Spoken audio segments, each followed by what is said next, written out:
వ్యాపారాలు బంద్ అయిపోయినాయి, పిల్లల ఫీజులు కష్టమైపోయింది. సపరేట్గా మళ్ళీ ఊళ్ళకి పోయినా, ఇల్లు కాల్ చేసి ఊళ్ళకి పోయినా, పిల్లల్ని గవర్నమెంట్ స్కూల్లో జాయిన్ చేసినా ఇక ఊళ్ళోనే ఉన్న 2 ఎకరాలు నాట్లు వేసుకొని వ్యవసాయం చేసుకుంటున్నా సార్ అని ఒక మిత్రుడు మా కార్యకర్త చెప్పిన మాట. అంటే అట్లా రివర్స్ అయిపోయింది లైఫ్. ఎప్పుడైనా ప్రభుత్వాలు మారుతాయి కానీ అభివృద్ధి అనేది ఆగకూడదు, వ్యాపారాలు అనేది కుంటుపడకూడదు.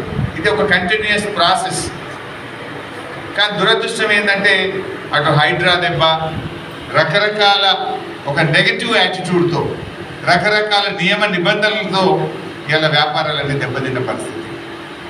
మీకు గుర్తుండే ఉంటుంది, మా రాయలింగము మా మిత్రులు కొందరు వచ్చి నా దగ్గరికి అప్పట్లో కొన్ని రిజిస్ట్రేషన్లు ఆగిపోయినాయి.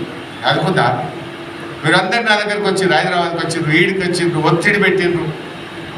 ఒక్క మీకోసం సిద్దిపేట బిడ్డలు నా దగ్గరికి వచ్చి ఒత్తిడి పెడితే రాష్ట్రం మొత్తం పాలసీ మార్చినా లేదా? ఒకటేసారి మీ అందరి జేబులు కలకల్లాండి. 4 రూపాయలు అప్పుడు సంపాదించినాయి, గట్టిగా సంపాదించింది, అదే లాస్ట్గా, అంతేనా? అట్లా కొన్ని ఎన్ని విషయాలంటే నిజంగా మీ సమస్యలు ఏదైనా మా దృష్టికి తెస్తే ముఖ్యమంత్రి గారి దృష్టికి తీసుకుపోయి పరిష్కారం చేసి ఒక దారి చూపే ప్రయత్నం చేసినాం. ఈ ప్రభుత్వం సమస్యలను క్రియేట్ చేస్తున్నది, సమస్యల్ని పరిష్కారం చేయడం లేదు. కొత్త కొత్త సమస్యల్ని తెచ్చిపెడుతున్నటువంటి ప్రభుత్వం అయిపోయింది ఈరోజు. అందువల్ల మరి దీని అంతటికి కారణం ఎవరో మీకు తెలుసు. ఇందాక రాజలింగమే చెప్పిండు, సిద్దిపేటలో ప్రతి 3 నెలలకు ఒక కొత్తది తెచ్చినాడు. అన్ని దిక్కుల వ్యాపారాలు పెరగాలని హైదరాబాద్ రోడ్ కలెక్టరేట్ తెస్తే కరీంనగర్ రోడ్కు నర్సింగ్ కాలేజ్ తెచ్చినాం. అదేది మన నాక్ డెవలప్మెంట్ సెంటర్ కూడా అటు సైడే తెచ్చినాం. అట్లా రైల్వే స్టేషన్ నర్సాపూర్ దిక్కు వచ్చింది, మెడికల్ కాలేజ్ ఎన్సాన్పల్లి దిక్కు. ఎన్సాన్పల్లి మెడికల్ కాలేజ్ వెళ్ళగానే అటు ఊపిరు మీరు ఒక దమ్ము. అటు దాని పక్కనే మనం అద్దెచ్చినాం ఏంది కేంద్రీయ విద్యాలయం, అటు ఒక దమ్ము నడిచింది కొద్దిసేపు. ఇట్లా ఎటు చూసినా నలుదిక్కుల ఈ పట్టణం అభివృద్ధి జరగాలి. రంగనాయక సాగర్లో 100 కోట్ల రూపాయలతోని ఒక డెస్టినేషన్ సెంటర్ పెట్టించిన నేను. సగం పని అయింది, పిల్లలు లేచి గవర్నమెంట్ వచ్చింది ఆపింది. అది అయిపోతే అసలు రాష్ట్రం కాదు దేశం మొత్తం వీడికి వచ్చి లగ్గాలు చేసుకుందరు, దేశం మొత్తం వీడ ఫంక్షన్లు అయ్యేంత గొప్పగా ఒక డెస్టినేషన్ సెంటర్కు రంగనాయక సాగర్ మీద ప్లాన్ చేసినాం మనం. నీళ్ళల్లో మీరు కడప పోతారు, అది అడిపోతారు, మీరు కేరళకు పోతారు అప్పుడప్పుడు. కేరళకు పోతే బోట్ హౌస్, కేరళకు పోతే నీళ్ళల్లో గెస్ట్ హౌస్లు, అట్లాంటివి ప్లాన్ చేసినాం రంగనాయక సాగర్. అద్భుతంగా ఉండాలి అని ఒక కళ కన్నాం. అసలు ఎంత అద్భుతంగా పోయింది. అటు చూస్తే టూరిజం హోటల్, ఆ పక్కనే ఐటీ సెంటరు, ఆ పక్కనే ఎల్వి ప్రసాద్ ఐ హాస్పిటల్, ఎటు చూసినా అభివృద్ధి, రకరకాల కార్యక్రమాలు. కలెక్టరేట్ పక్కన మనం అద్భుతమైన ఒక 300 కోట్లతో బీవీఎస్సి వెటర్నరీ కాలేజ్ పెట్టించిన నేను. అంటే అది పశువుల డాక్టర్. సిద్దిపేటలో అన్ని డాక్టర్ చదువులు వచ్చినాయి, మనుషుల డాక్టర్, పశువుల డాక్టర్, పంటల డాక్టర్.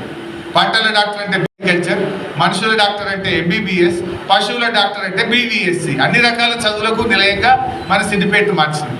కానీ ఎత్తుకపోయింది దాన్ని. ఏది సగంలాగైనా బీవీఎస్సి కాలేజీ కలెక్టరేట్ పోతే ఆ మొండి గోడలు, ఆ పిల్లర్లు మనం ఎక్కిరిస్తూ ఉంటాయి. ఇంకా సిగ్గు లేకుండా కాంగ్రెస్ వాళ్ళు ఏదో మాట్లాడుతుంటారు. అది అయిపోయి ఉంటే ఈ పార్టీకి ఆ ఏరియా ఒక దమ్ము డెవలప్ కాకపోనా ఇవాళ అక్కడనే ఆపేసినటువంటి పరిస్థితి ఏర్పడ్డది. ఇట్లా ఎన్నో జరుగుతూ ఉన్నాయి. మరి దీని అంతటికి కారణం ఎవరు? ఈ రియల్ ఎస్టేట్ దెబ్బడానికి కారణం ఎవరు? ఆ వ్యక్తి ఎవరు? ఏం పేరు? ఏం పేరే?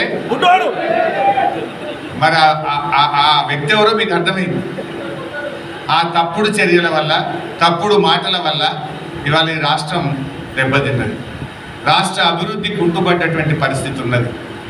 కానీ మీరేమీ బాధపడకండి. ఇలా ఒక గ్రహణం పట్టింది మనకు. సిద్దిపేటకైనా ఈ తెలంగాణకు రేవంత్ రెడ్డి అనే ఒక గ్రహణం పట్టింది. ఆ గ్రహణానికి 3 ఏళ్ళు అయితే పూర్తయింది. ఇంకొక 2 ఏళ్ళు ఆ గ్రహణం ఉన్నదిగా. ఆ 2 ఏళ్ళు ఓపిక పట్టండి, తప్పకుండా మళ్ళీ మనకు మంచి రోజులు వస్తాయి. ఏం అధైర్యపడచ్చు, తప్పకుండా మళ్ళీ మనకు మంచి రోజులు వస్తాయి. దానికోసం మీరందరూ కూడా ధైర్యంగా ఉండండి, ఆత్మవిశ్వాసాన్ని కోల్పోవద్దు, ఎక్కడ కూడా అధైర్యపడకండి. భవిష్యత్తు లేదు అని చెప్పి మీరెవరు కూడా కన్ఫ్యూజ్ కాకండి. ఏది శాశ్వతం కాదు కదా. గ్రహణం కూడా కొద్ది రోజులు ఉంటుంది, పోతుంది, అంతే కదా. మనకు ఇప్పుడు అదేమంటారు, శని దశ నడుస్తుంది సార్ అంటారు. కొద్ది రోజులు ప్రతి మనిషికి శని దశ వస్తుంది. శని పోయినాక ఏమొస్తుంది? మళ్ళీ గురువు వస్తాడు అరాడా. సో మనకు కూడా ఇది ఒక గ్రహణం పట్టినట్టు పట్టింది. తప్పకుండా మళ్ళీ గురుదశ వస్తుంది, సిద్దిపేటకు భవిష్యత్తు ఉంటుంది. You just wait. నిజంగా కానీ ఈ మధ్యలో చాలా బాధపడుతున్నారు కొందరు. ₹1,00,00,000 అడుగుతప్పుడు అమ్ముకోలేదు. ఏ పిల్ల పెళ్ళికి ఇంకా కాలే కదా. అప్పుడేంది బంగారం అని వెనక ముందు అవునేమో కానీ సిద్దిపేటలో ప్లాట్ అమ్ముకోవడం వెనక ముందు లేదు. ఎకరం భూమి అమ్ముడు అంటే ఇట్లా మార్కెట్లో హాట్ కేక్ లేకపోతుండే సిద్దిపేటలో. అందువల్ల బంగారం కంటే భూమి విలువైందని చెప్పి కాపాడి పెట్టుకున్నారు, కొని పెట్టుకున్నారు. ఆ రోజు ₹1,00,00,000 అడిగిన భూమి ఇలా 60 లక్షలకు కూడా ఎవడు కొనే దిక్కు.